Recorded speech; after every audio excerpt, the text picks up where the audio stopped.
When I fainted at my commencement, the doctors rang my parents. They never showed up.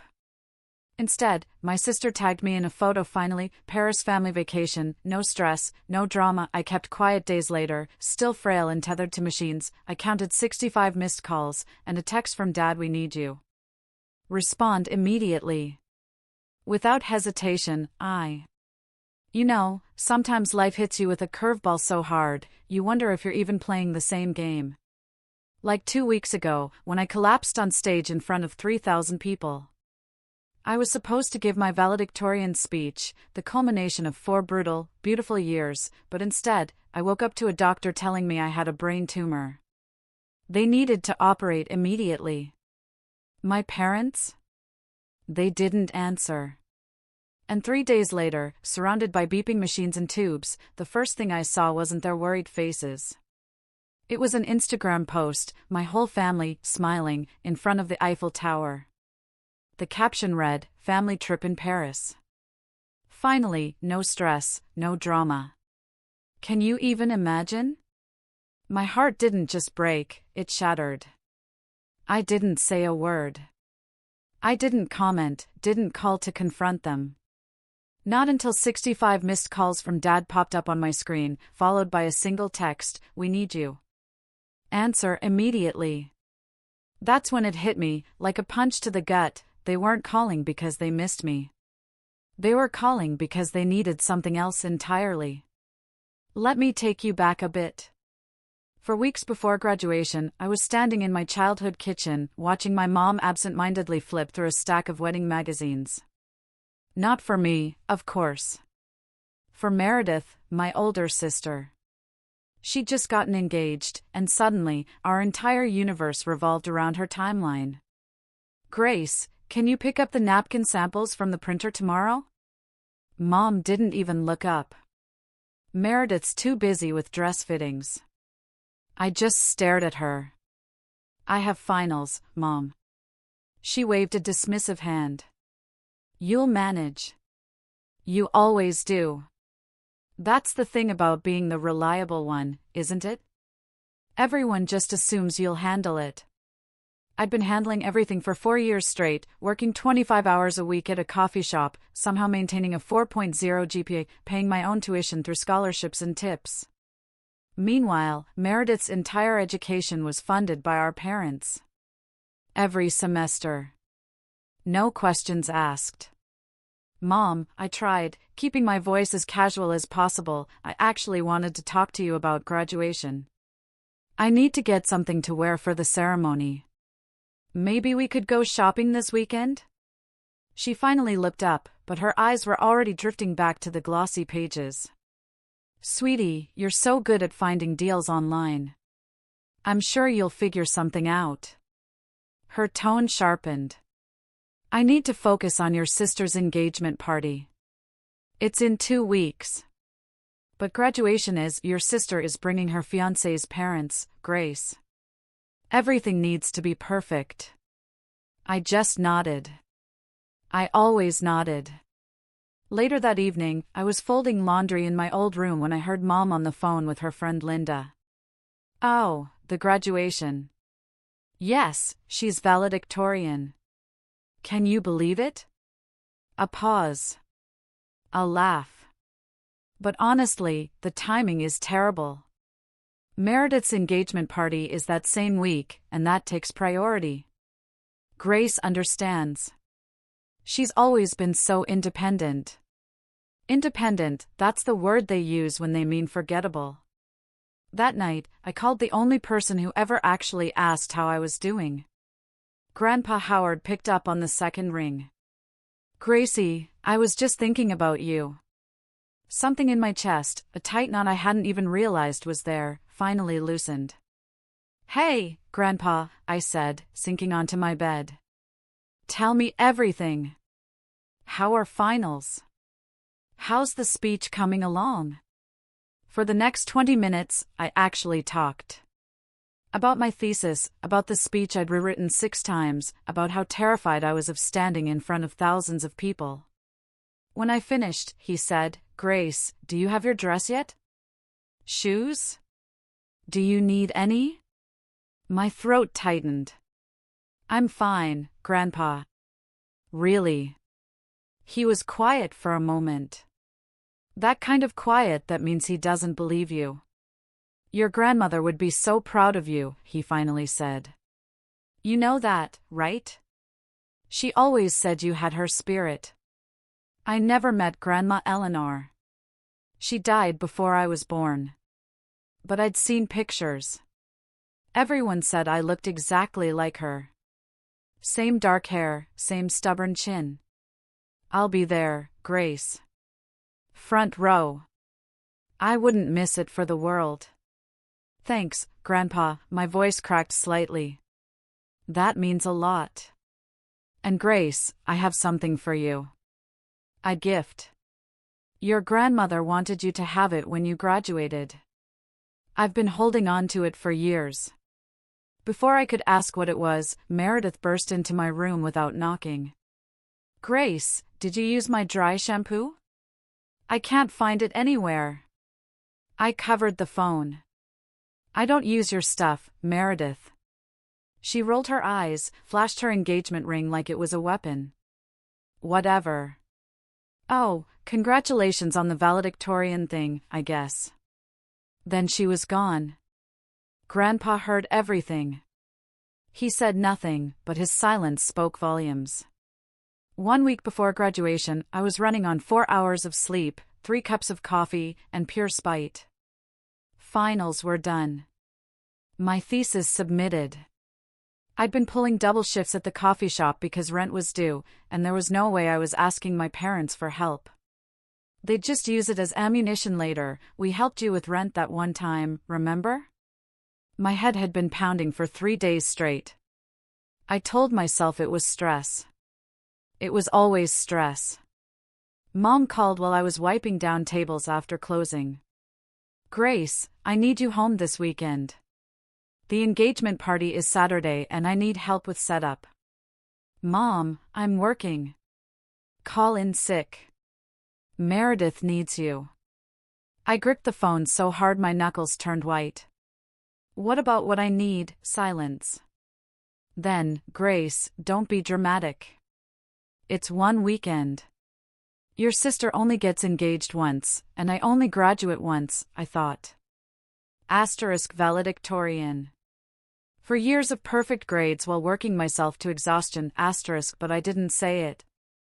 I never said it. Fine. I'll be there. I hung up, and immediately, the familiar ache behind my eyes intensified. The room tilted slightly. I grabbed the counter. You okay? My coworker Jamie looked concerned. Yeah, just tired. That night, I had a nosebleed that wouldn't stop for 15 minutes. Asterisk, it's the dry air. It's nothing, asterisk. On the drive home, I got a text from Meredith. Don't forget to pick up the custom napkins and wear something nice. Tyler's parents will be there. Not, how are you? Not, thanks for helping. Just orders. My phone buzzed again. Dad, this time, can you pick up Aunt Carol from the airport Friday? Mom and I are busy with Meredith's party. Prep. I pulled over to the side of the road. My hands were shaking, and I couldn't tell if it was rage or something else entirely. Rachel showed up at my apartment unannounced with Thai food and a worried expression. You look like death, she said, pushing past me into the kitchen. Thanks. Love you, too. Rachel Miller has been my best friend since freshman orientation. She's the only person who's seen me cry over my family. She's also brutally honest, which I both love and hate. Grace. She set down the food and turned to face me. When's the last time you slept? Actually slept? I sleep. Liar. She crossed her arms. I talked to Jamie. She said you almost passed out at work yesterday. I was just dizzy. It's final stress. It's your family stress. Rachel's voice softened. Grace, you're destroying yourself for people who won't even show up to your graduation. They're coming to graduation, are they? I opened my mouth to argue, then closed it, because the truth was, I didn't know. Mom hadn't mentioned it in weeks. Dad kept forgetting the date. Meredith didn't even know I was valedictorian. They'll come, I said weakly. It's my graduation. Rachel sat down across from me. Babe, in 4 years, they haven't come to a single award ceremony. Not one. Remember when you won that teaching fellowship? Who was in the audience? You and Grandpa. Exactly. She reached across the table and took my hand. Grace, you don't have to keep setting yourself on fire to keep them warm. They're not even looking at the flame. My eyes stung. I blinked rapidly. That night after Rachel left, I was brushing my teeth when my vision suddenly doubled. I gripped the sink. The headache was back, worse than before. I should see a doctor, I thought. But there was no time. The engagement party was tomorrow. I swallowed 2 more ibuprofen and went to bed. My phone lit up. A text from Rachel, if anything happens, call your grandpa. He's the only one who actually cares. I didn't respond, but I didn't delete the message either. Meredith's engagement party.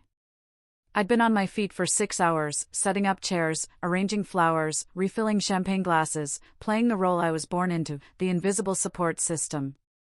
The backyard looked stunning. White lights strung across the oak trees. A 3-tiered cake that cost more than my monthly rent. 40 guests in cocktail attire, laughing and toasting to my sister's future.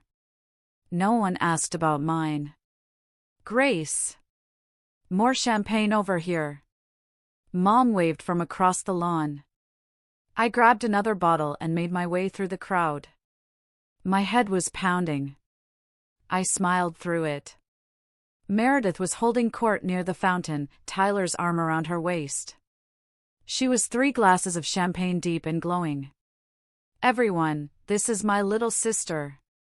She pulled me into the spotlight. Grace does everything around here. Seriously, I don't know what we'd do without her. Scattered applause, a few polite smiles, then Meredith leaned in, her voice carrying just far enough. She's so good at, helping. She's going to be a teacher. Can you imagine? Wiping noses for a living. Laughter. Light, dismissive laughter. I kept smiling. My face hurt. Oh, and she's graduating next week, Meredith added, like an afterthought. Veil something. What's it called again? Valedictorian, I said quietly. Right. That. Meredith waved her hand. She's always been the smart one. But smart doesn't buy Louis Vuitton, does it? More laughter. I excused myself to the kitchen. Leaned against the counter. Breathe. Through the window, I noticed an older man watching the scene. I recognized him, Mr. Patterson, Grandpa's former colleague. His expression was unreadable. My phone buzzed. A text from an unknown number, your grandfather should know how your family treats you. I looked up. Mr. Patterson raised his glass slightly in my direction, then turned away. My hands were trembling. But this time, I didn't think it was just the humiliation. After the party, I was alone in the kitchen, elbow deep in dishes. Everyone else was in the living room, cooing over engagement photos. Mom walked in, face flushed with wine and satisfaction. Grace, I have wonderful news. I didn't turn around. What is it? We're going to Paris. The whole family. Tyler's treating us to celebrate the engagement. My hands stopped moving in the soapy water. Paris. When? Next Saturday. We fly out Friday night. Friday night. Graduation was Saturday morning. Slowly, I turned around. Mom, my graduation is Saturday. She waved her hand dismissively. I know, sweetie, but the flights were already booked, and Tyler got such a good deal. You're missing my graduation for a vacation? Don't say it like that. Mom frowned. It's not just a vacation. It's for your sister. I'm valedictorian, Mom. I have to give a speech. And you'll be wonderful. You don't need us there, Grace. You've always been so self-sufficient. I stared at her, waiting for her to hear herself. Waiting for something to click. Nothing did. Dad agrees with this. As if summoned, Dad appeared in the doorway. He couldn't meet my eyes.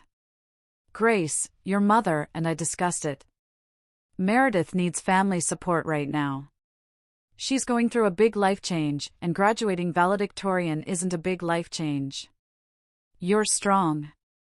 Dad's voice was tired. You don't need us the way your sister does. The room tilted. I grabbed the counter. Grace?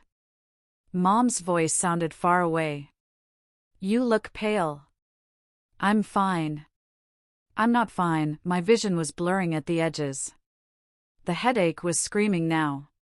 A sharp pressure behind my left eye. I need to go, I managed. Early shift tomorrow. I walked out before they could respond. In the car, I sat in the darkness for 10 minutes. Then I drove to my empty apartment and cried until I couldn't breathe. 3 days before graduation. I was lying on my apartment floor because getting up felt impossible. Rachel's voice crackled through speakerphone. They're skipping your graduation for a vacation? It's for Meredith's engagement. Grace, stop making excuses for them. I'm not making excuses. I'm just accepting reality. That's worse. I stared at the ceiling. There was a water stain shaped like a broken heart. Fitting. For years, Rachel continued. For years you worked yourself half to death and they can't postpone one trip? Apparently not. She went quiet, then softer. How are you feeling physically? I mean, you sounded weird on the phone yesterday. I'm fine, Rachel. Just tired. That night, I woke up at 3 a.m. with the worst headache of my life. The pain was so intense I actually whimpered. I stumbled to the bathroom. Blood. My nose was bleeding again. Heavy this time. It wouldn't stop. I sat on the cold tile floor, head tilted back, waiting. 15 minutes, 20. Finally, it slowed. I looked at myself in the mirror. Dark circles, hollow cheeks. When did I start looking like a ghost? I should see a doctor, but graduation was in 3 days. And I had a speech to memorize. I texted Rachel, I'm fine. Going back to sleep. Then I opened my photos. Scrolled until I found one of Grandpa and me from last Christmas. He's the only one looking at the camera. The only one standing next to me. I thought about what Rachel said, if anything happens, call your grandpa. He's the only one who actually cares. I saved his number as my second emergency contact, just in case. Then I swallowed more ibuprofen and told myself, *3 more days. I can survive 3 more days, *. If you've ever felt invisible to the people who were supposed to love you most, if you've ever been the one everyone relies on, but no one actually sees you, comment invisible below. I see you. I was you. And if you want to know what happened at my graduation, what really happened when I stepped onto that stage, stay with me. Because the next part? I'll never forget it as long as I live. One day before graduation, Grandpa Howard called while I was practicing my speech for the 100th time. Grace, are you ready for tomorrow? As ready as I'll ever be. I set down my index cards. Are you sure you can make it? I know the drive is long. Wild horses couldn't keep me away. I could hear the smile in his voice. I'm leaving tonight, staying at a hotel near campus. I want to be there early. My throat tightened. Grandpa, you don't have to. I want to. I need to give you something. He paused. Something your grandmother wanted you to have. Grandma. She left it for you before she passed. Made me promise to wait until you graduated college. She knew you'd make it, Grace. Even before you were born, she knew. I don't know what to say, Grandpa. What is it? You'll see tomorrow. Just know that your grandmother and I have always believed in you, even when. He trailed off. Even when what? Even when others forgot to. A long pause. Grace, did your father ever tell you I offered to help with your tuition? What? This was news to me. No, he always said you couldn't afford to help both of us. Grandpa made a sound somewhere between a sigh and a bitter laugh. Is that what he told you? Grandpa, what do you mean? Tomorrow, he said gently. We'll talk tomorrow, after the ceremony. For now, just know this, you are not alone, Grace. You never were. I hung up the phone more confused than before. Grandpa had money? He offered to help with my tuition? Then where did it go? The questions chased each other in circles. My head throbbed, but there was no time to dwell. Tomorrow was the biggest day of my life. I just had to make it through one more night. Graduation morning. I woke up to a pounding headache and a text from Mom. Just landed in Paris. Have a great graduation, sweetie. So proud of you. Attached was a selfie. The whole family at Charles de Gaulle Airport. Meredith pouting for the camera. Dad giving a thumbs up. Mom smiling like she didn't have a care in the world, like she hadn't abandoned her daughter on the most important day of her life. I didn't respond. Rachel picked me up at 9 o'clock. She took one look at me and frowned. Grace, you're gray. Like, actually gray.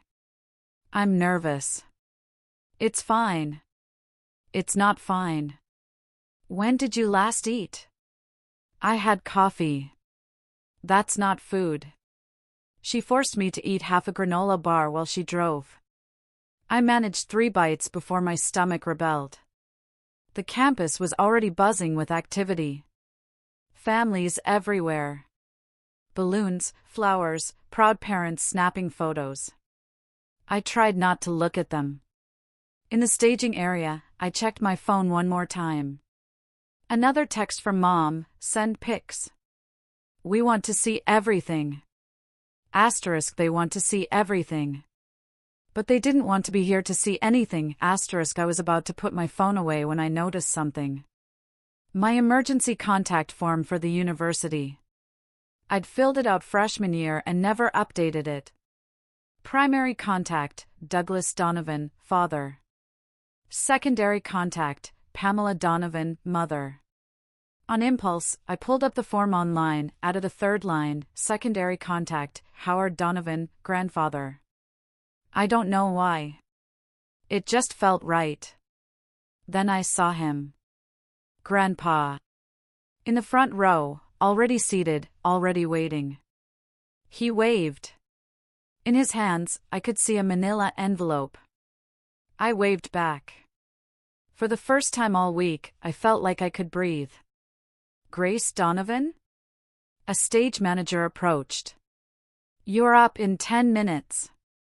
10 minutes. I could do this. I just had to stay standing long enough to make it through. 3,000 people. The sun was blazing.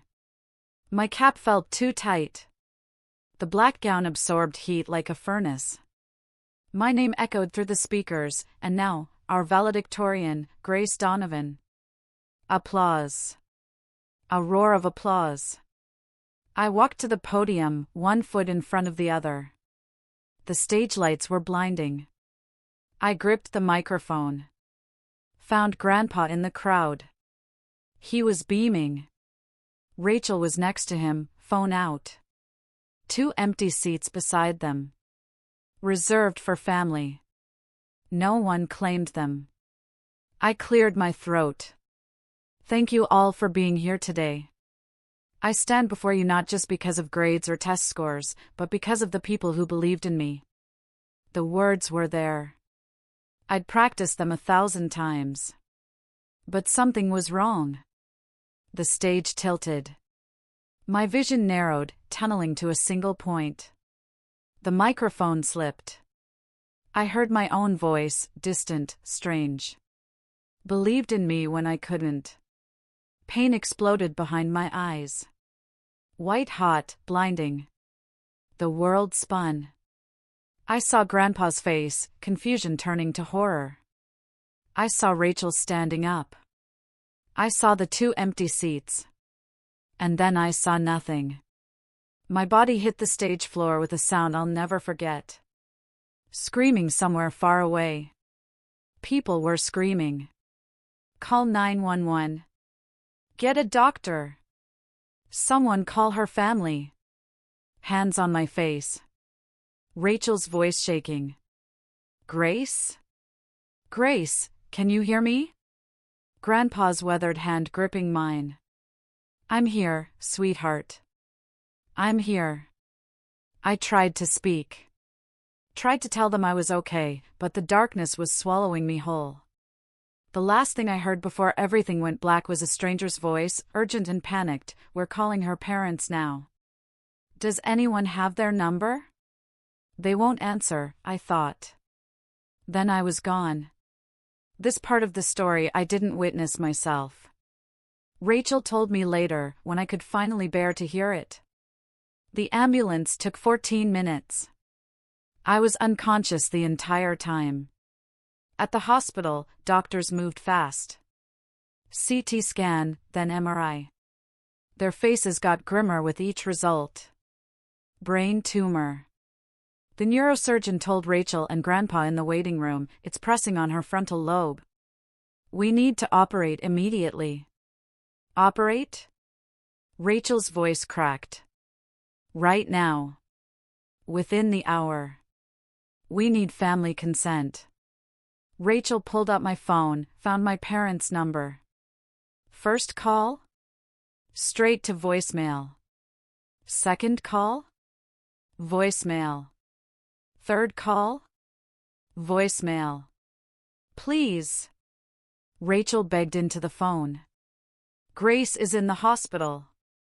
It's an emergency. Call us. Looked tired. He couldn't meet my eyes. Then Meredith, shopping bags in hand. Actually carrying shopping bags into a hospital room. Hey, Grace. You look better than I expected. Rachel made a sound in the corner.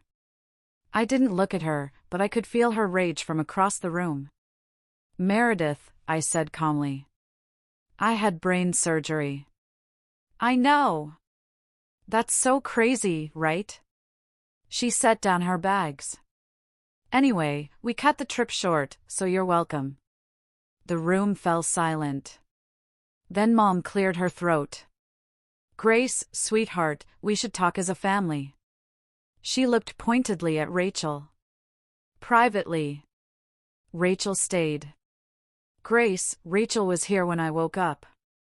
Rachel held my hand before surgery. Rachel stays. Mom's lips thinned. But before she could argue, the door opened again. Grandpa Howard. The temperature dropped 10 degrees. Dad stiffened. Douglas. Grandpa's voice was ice. Meredith. He walked to my bedside, took my hand. I see you finally found time in your schedule. Mom started to speak. Grandpa cut her off. Don't. Just don't. If your family has ever come running back, not because they missed you, but because they needed something from you, drop they came back in the comments. I know that feeling. I know how it hollows you out. But here's the thing. What happened next in that hospital room? It changed everything. I'd been waiting my whole life to say what I was about to say. So, hold on, because this is where it gets real. Dad tried first. Dad, can we talk about this rationally? Rationally? Grandpa's voice was quiet, which was somehow worse than yelling. Your daughter collapsed on stage. She had a brain tumor. The hospital called you 47 times. We were on a plane. You weren't on a plane. You were at the gate. I talked to you, Douglas. You chose to board anyway. Mom stepped forward. Howard, this is a family matter. Grace is family. She's my family. And for 22 years, I've watched you treat her like she doesn't exist. That's not true. Mom's composure cracked. We love Grace. You love what Grace does for you. There's a difference. Grandpa turned to Dad. Tell me, Douglas, when's Grace's birthday? Dad blinked. March? No, October 15th, I said quietly. It's October 15th, Dad. He had the decency to look ashamed. Grandpa continued. What's her favorite book? Her best friend's name? What job did she just accept after graduation? Silence. Rachel's jaw was tight. She knew all these things. She'd known them for 4 years. Meredith rolled her eyes. Grandpa, this is ridiculous. We didn't fly all the way back to play 20 questions. No, Grandpa said, you flew back because you heard about the money. The word landed like a bomb. Mom's face went pale. We came because Grace was sick. You came because I told Douglas that Grace would receive her inheritance directly, without you as intermediaries. Grandpa's eyes were hard. Suddenly, after 4 years of ignoring her, you're concerned about her welfare. That inheritance belongs to the family. That inheritance belongs to Grace. Grandpa's voice rose for the first time. Her grandmother left it for her. Not for Meredith's destination wedding. Not for your kitchen remodel. Mom opened her mouth, closed it.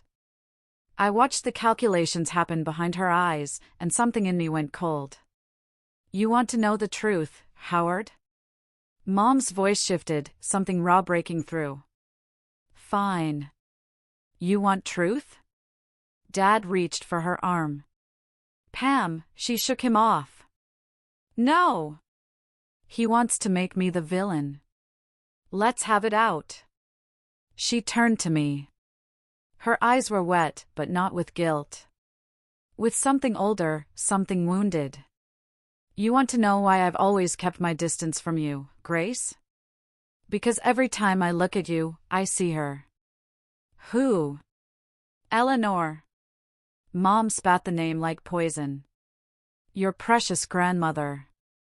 The woman who spent 30 years making me feel like I wasn't good enough for her son. Grandpa went very still. The first time I came to this family, Mom continued, Eleanor looked at me like I was dirt under her shoes. 26 years of snide comments. 26 years of Douglas, are you sure about this one? 26 years of never being enough. And then she died, and I thought, finally, I can be accepted. Mom laughed bitterly. But then you were born, Grace. And you looked exactly like her. Same eyes, same stubborn chin. Same everything. That's not Grace's fault, Rachel said sharply. I know that. Mom quieted her. I know that. But every time I looked at her, I saw Eleanor judging me. I couldn't. She broke off, covered her face. I should feel sympathy. Part of me did. But another part of me thought, I was a baby. I was a child. I spent 22 years wondering why my mother couldn't love me. And the answer is because I have my grandmother's face. A woman I never even met, Mom, I said slowly. I'm not Grandma Eleanor. I know. Do you? Because I've spent my whole life paying for something I didn't do. She didn't answer. That told me everything. I pushed myself up against the pillows. My body was weak, but my voice was steady. Mom, I said, I understand now. You had a painful relationship with Grandma. You felt judged. That hurt you.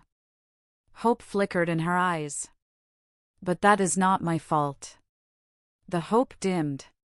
For 22 years, I've done everything right. Perfect grades, no trouble. I worked 3 jobs so you wouldn't have to pay for my education. I showed up to every family event. I helped with every party, every holiday, every crisis. Grace, I'm not finished. My voice didn't waver. I did all of that because I thought if I tried hard enough, you would finally see me. Finally love me the way you love Meredith. Meredith shifted uncomfortably. But I was wrong. Because you were never going to see me. You were always going to see her. I turned to Dad. And you? You watched this happen for 22 years and said nothing. He flinched. Grace, I didn't know how to cope. How to what? Stand up for your daughter? Ask your wife why she flinches when I enter a room? It's complicated. It's really not. I shook my head. You chose the path of least resistance. And the path of least resistance meant sacrificing me. Grandpa squeezed my hand. I looked at each of them in turn. Mom crying quietly. Dad staring at the floor. Meredith, arms crossed, defensive. I don't hate you, I said. Any of you. But I also can't keep pretending this is normal. I can't keep being the invisible one. What do you want? Dad asked quietly. I took a breath. I want you to see me as a person. Not as a ghost, not as a burden, not as someone who exists to make your lives easier. And if we can't? I met his eyes. Then I'll mourn the family I wished I had, and I'll build a new one. The room was silent. I turned to Grandpa. I want to talk about Grandma's gift. He nodded, pulled the manila envelope from his jacket, the same envelope he brought to graduation. This is yours, he said. Your grandmother set it aside 25 years ago. It's been growing interest ever since. I took the envelope. Don't open it. I know what you're thinking, I said to my parents. You're wondering if I'll share it. If I'll bail out Meredith's wedding or pay for your next renovation. Mom started to speak. Stopped. I'm not going to do that. Grace. Meredith finally broke her silence. That's so selfish. Grandma wanted me to have it, not you. But we're family. Family? I almost laughed. You're using that word now? After you posted Instagram photos from Paris while I was in brain surgery? Meredith's face reenacted. I didn't know it was that serious. Because you didn't ask. She fell silent. I looked at Mom. I'm not taking this money to hurt you. I'm taking it because it's mine. Because Grandma wanted me to have options. To not depend on people who see me as an afterthought. What about us? Dad asked. Are we just supposed to lose you? You already lost me, my voice softened just slightly. Years ago, when you stopped showing up. When you stopped asking how I was. When you let me become invisible. I took a breath. But I'm not shutting the door completely. If you want to be in my life, really in my life, you have to earn it. You have to see me as Grace. Not as Eleanor's ghost, not as Meredith's backup. Just me. And if we try? Mom's voice was small. Then we can start over? Slowly. With boundaries. What kind of boundaries? I looked her in the eye. I'll let you know when I'm ready. Meredith moved first. She grabbed her shopping bags, face tight with anger. This is insane. You're choosing to tear this family apart over money. This isn't about money, Meredith. Really? Because it sounds like I nearly died. You went shopping. She froze. I'm not saying that to make you feel guilty. I'm saying it because you need to hear it.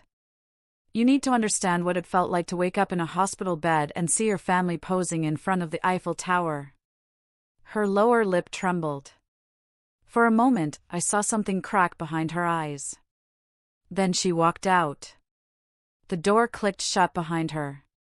Mom was crying now. Real tears. The kind that can't be faked. I'm sorry, she whispered. I'm so sorry, Grace. I know. I was wrong. I was so wrong. I know, Mom. But I don't know how to fix it. Neither do I. Not yet, I paused. But if you really want to try, you have to get help. Talk to someone. A therapist. Work through whatever Eleanor made you feel. So you stop projecting it onto me. She nodded, wiped her eyes, left without another word. Now it was just me, Dad, Grandpa, and Rachel. Dad sat down heavily in the chair beside my bed. Grace, he said quietly. I failed you. Yes, I should have protected you. Yes, I told myself you were strong, that you didn't need me. But that was just an excuse. It was. He looked at me for the first time, maybe ever, really looked at me. I can't undo 22 years. But can I try to do better? I studied his face, the genuine remorse there. Call me next week, I said finally. Ask me how I'm doing and actually listen to the answer. He nodded, stood, squeezed my hand once. I will. Then he was gone, too. 2 weeks later, I was discharged from the hospital with a clean bill of health. The tumor was gone. The doctors called it a miracle. I call it a second chance. I didn't move back home. I used a small portion of Grandma's gift to rent a tiny apartment near the school where I'd be teaching in the fall. It's nothing fancy. 1 bedroom, a kitchenette, a window that overlooks a parking lot. But it's mine.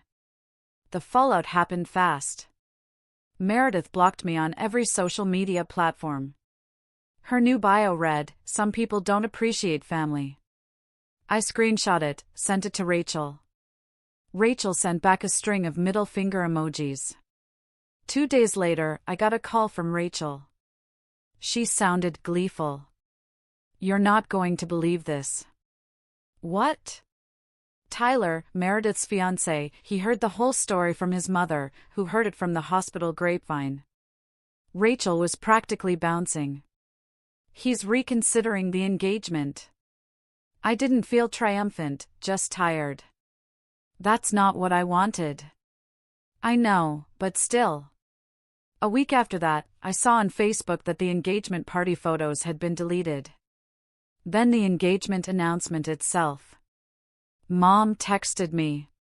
Meredith is devastated. I hope you're happy. I stared at the message for a long time. Then I typed back, I'm not happy about her pain, but I'm not responsible for it either.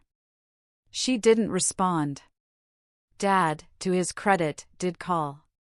The following Tuesday, right when he said he would. Hi, Grace. Hi, Dad. How are you feeling? Better. Still tired, but better. A pause. Then, what did you have for dinner last night? I almost smiled. Such a small question, but he'd never asked it before. Pasta, I said, with Rachel. That sounds nice. It's awkward, stilted. But it's something. For now, it's enough. I'm standing in my new classroom, arranging desks. 8th grade English. 26 students starting Monday. Rachel is helping me hang posters, or rather, criticizing my poster placement while eating my chips. A little to the left, she says, mouthful. No, you're left. I don't know why I keep you around. Because I'm delightful and you love me. I can't argue with that. The room is starting to look like mine. Bookshelves I found at a thrift store. A reading corner with mismatched pillows. A bulletin board that says, "Every voice matters." My phone buzzes. Grandpa. How's the setup going? Almost done. Are we still on for dinner Sunday? Wouldn't miss it. I hear him smile through the phone. Your grandmother would be so proud, Grace. Building your own classroom.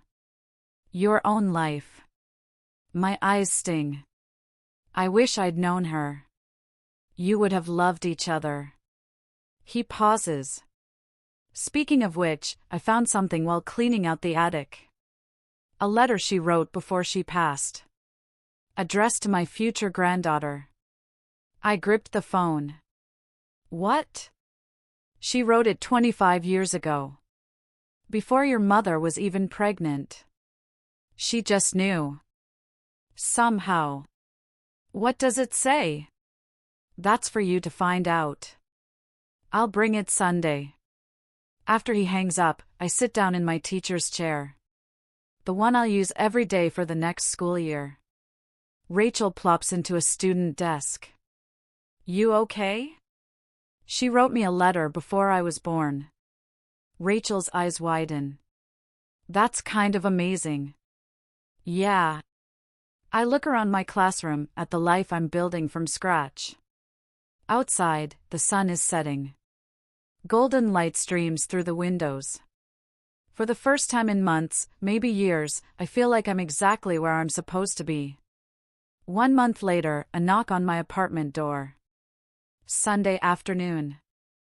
I open it to find Dad standing there, holding a cardboard box. Hi, Grace. I blink. Dad, I wasn't expecting, I know. I should have called. He shifts the box in his arms. Can I come in? I step aside. Let him enter. My apartment is small but cozy now. Plants in the window. Photos on the shelf, Rachel at graduation. Grandpa and me at a restaurant. My students' artwork from the first week of school. Dad looks around, taking it in. You've made this nice. Thanks. He sets the box on my tiny kitchen table. I brought you something. What is it? Open it. I pull back the cardboard flaps. Inside, photo albums, old books. A hand-embroidered handkerchief. Grandma Eleanor's things, I whisper. Your mother was going to throw them out. Dad won't meet my eyes. I couldn't let her. I lift the handkerchief. Delicate flowers stitched along the edges.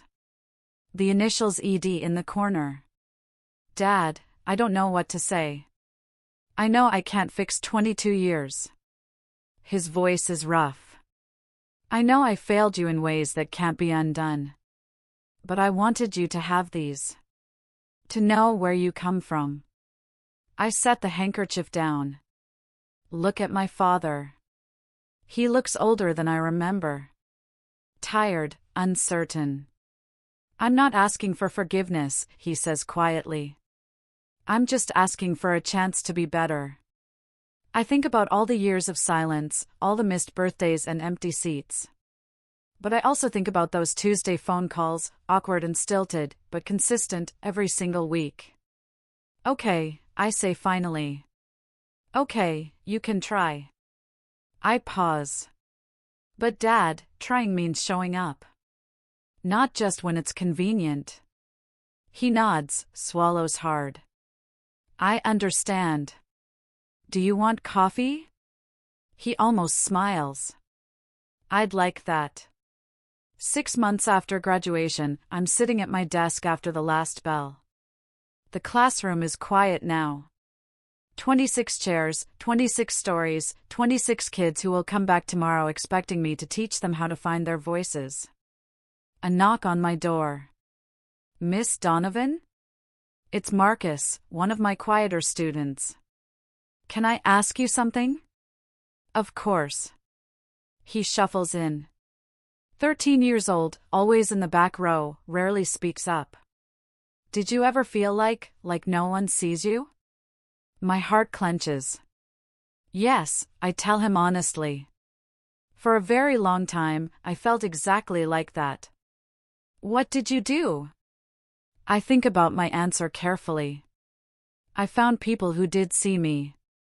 My grandfather, my best friend. And eventually, I tapped my chest, I learned to see myself. That's it? That's a lot harder than it sounds. I smile.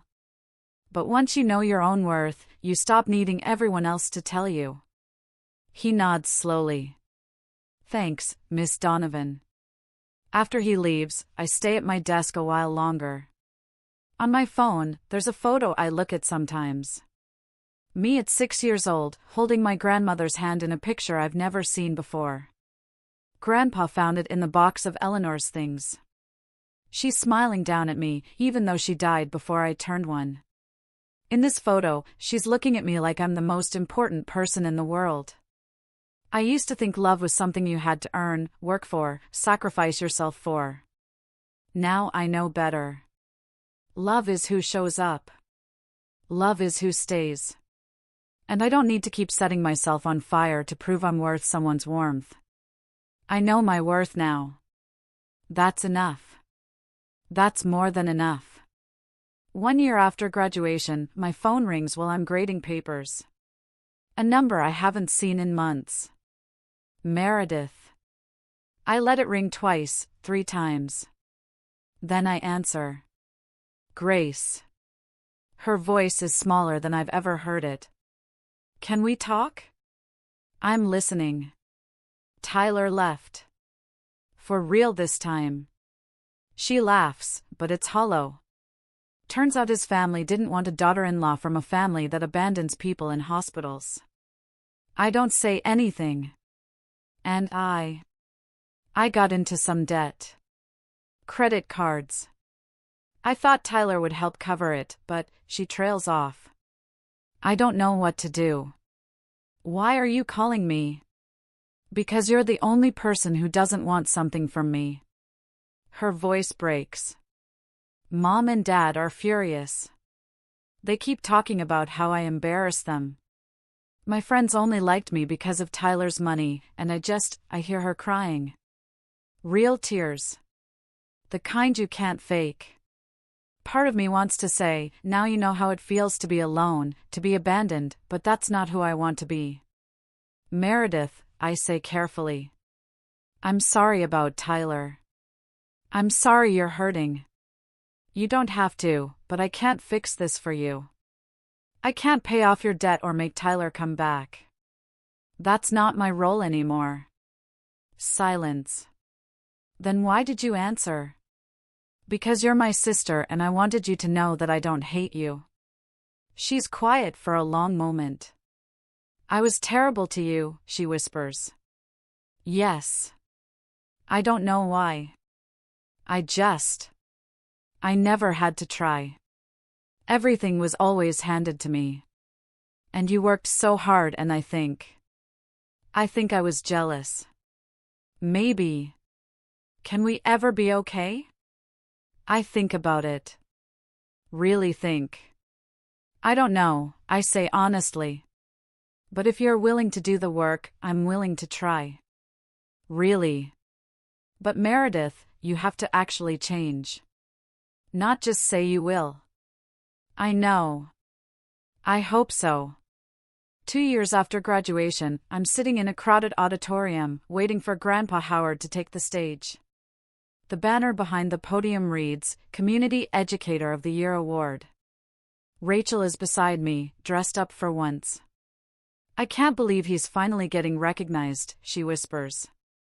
He deserves it 10 times over. The announcer calls his name. The crowd applauds. Grandpa walks slowly to the podium. 80 years old, but still standing tall. He adjusts the microphone, scans the audience until his eyes find mine. And then he smiles. Thank you for this honor, he begins. But I want to dedicate this award to someone else. My granddaughter, Grace. My breath catches. 2 years ago, I watched this young woman collapse on stage at her graduation. She had a brain tumor. She nearly died. He pauses. And she woke up to find that the people who should have been there weren't. The audience is silent. But Grace didn't give up. She didn't become bitter. Instead, she built a life filled with people who love her for who she is, not what she can do for them. She's teaching now, shaping young minds, showing kids every day that they matter. His voice wavers. Her grandmother, my Eleanor, once told me, the people who are forgotten by the world need us to remember them the most. Grace taught me what that really means. I'm crying now. Rachel is crying too. Grandpa raises his award toward me. This belongs to you, sweetheart, for having the courage to choose yourself. After the ceremony, I hug him so tight I think I might never let go. I love you, Grandpa. I love you, too, Grace. Your grandmother would be so proud. I know, I whisper. I finally know. My family is complicated. It always will be. Dad calls every Tuesday. Mom sends cards on holidays now, careful and polite. Meredith is in therapy. We text sometimes. But my real family? They're the ones who showed up, the ones who stayed. Rachel. Grandpa. My students. And finally, myself. If you've made it this far, I want to share something with you. I used to wonder why my mother couldn't love me. Why I had to work twice as hard for half the recognition. Why I was invisible in my own family. Now I understand. My mother wasn't a villain. She was a wounded person who never healed from her own pain. Psychologists call it projection.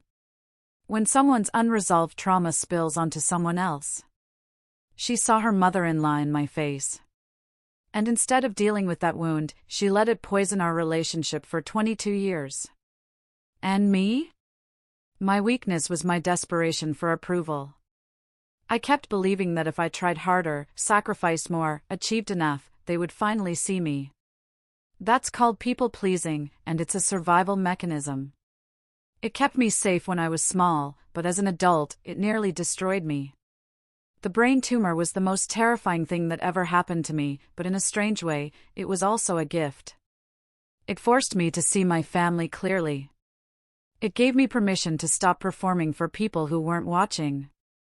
So, here's what I learned, and I hope you'll carry it with you: you can't earn love from people who aren't willing to give it. Stop setting yourself on fire to keep others warm, especially when they won't even look at the flame. Your real family isn't determined by blood. It's determined by who shows up when life gets hard. And finally, you are allowed to choose yourself. That's not selfish. That's survival. If you're in a situation like mine, if you're the invisible one, the forgotten one, the one who gives and never receives, I see you. And I hope you learn, like I did, that the only approval you truly need is your own. Thank you for staying with me until the end. What would you have done in my place? Have you ever had a moment where you realized you had to choose yourself? Tell me what you think, I really want to know.